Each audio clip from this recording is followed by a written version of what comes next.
নমস্কার বন্ধুরা, সোনালী কথার আজকের পর্বে সবাইকে স্বাগত। চারিদিকে প্রচণ্ড গরমে আমরা অনেকেই সর্দি কাশিতে ভুগছি, আর এই সময়ে মুখে যেন কিছুই ভালো লাগে না। তো তাই ভাবলাম আজকে আপনাদের সাথে একটা ভেজিটেবল স্যুপের রেসিপি শেয়ার করি, যাতে কিছুটা হলেও মুখের অরুচিটা কাটবে আর শরীরকেও করে তুলবে অনেকটাই স্ট্রং। তাহলে দেখে নেওয়া যাক আমার আজকের সহজ পদ্ধতিতে তৈরি করে নেওয়া ভেজিটেবল স্যুপ। আমি গ্যাসের মধ্যে একটি কড়াই বসিয়ে এর মধ্যে দিয়ে দিলাম খুবই সামান্য পরিমাণের সাদা তেল, তারপরে 1 চামচ রসুন কুচি, এবার দিয়ে দিলাম একটা বড় পেঁয়াজ কুচি। স্যুপ বানানোর সময় কোনো সবজি কিন্তু খুব বেশি কড়া করে আমরা ভাজবো না। আপনারা আপনাদের ইচ্ছে মতন যত রকম সবজি আপনাদের ইচ্ছে হবে দিতে পারবেন এই ভেজিটেবল স্যুপে।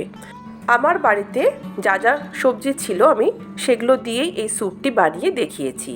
প্রথমে দিয়ে দিয়েছি গাজর 2টো, তারপর একটা ক্যাপসিকাম, আর সবশেষে এরকম বেগুনি রঙের বাঁধাকপি।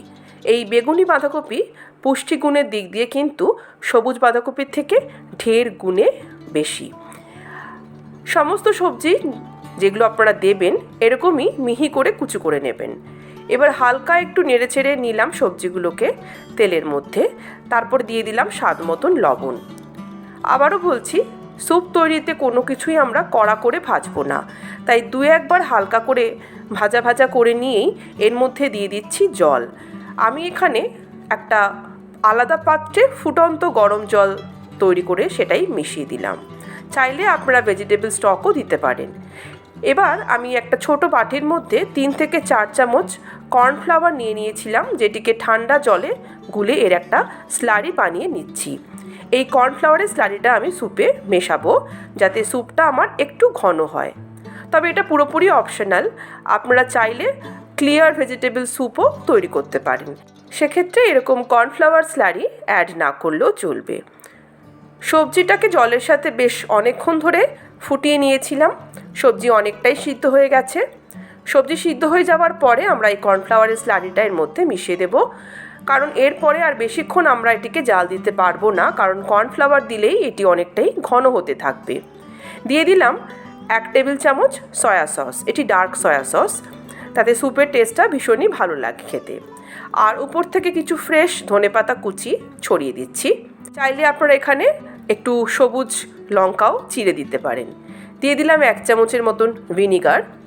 দেখুন স্যুপের ঘনত্বটা অনেকটাই কিন্তু গাঢ় হয়ে এসেছে।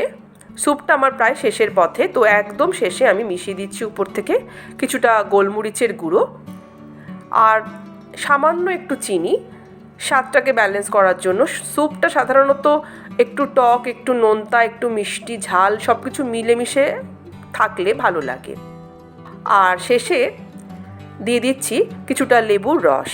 আমার এরকম প্রিজার্ভড লেবুর রস রাখা ছিল, আপনারা চাইলে ফ্রেশ লেবুর রসও দিতে পারেন। তবে লেবুর রস দেওয়ার পরে গ্যাসটাকে অফ করে দিতে হবে, নাহলে এটি তিতো হয়ে যাবে। স্যুপটাকে গরম গরম বাটির মধ্যে পরিবেশন করার জন্য ঢেলে নিচ্ছি। তৈরি হয়ে গেল আমার আজকের হেলদি ভেজিটেবল স্যুপ, ঘরে থাকা সবজি দিয়ে খুবই সহজভাবে। খাওয়ার আগে উপর থেকে একটু গোলমরিচের গুঁড়ো, একটু ধনেপাতার কুচি আর চাইলে আর একটু লেবুর রস মিশিয়ে সার্ভ করে নিতে পারেন। ভিডিওটি ভালো লাগলে চ্যানেলটিকে সাবস্ক্রাইব করে নিয়মিত আমার পাশে থাকার অনুরোধ জানালাম আপনাদের সবাইকে। আবারও চলে আসবো অন্যদিন অন্য কোনো ভিডিও নিয়ে। সবাই ভালো থাকুন, সুস্থ থাকুন। নমস্কার।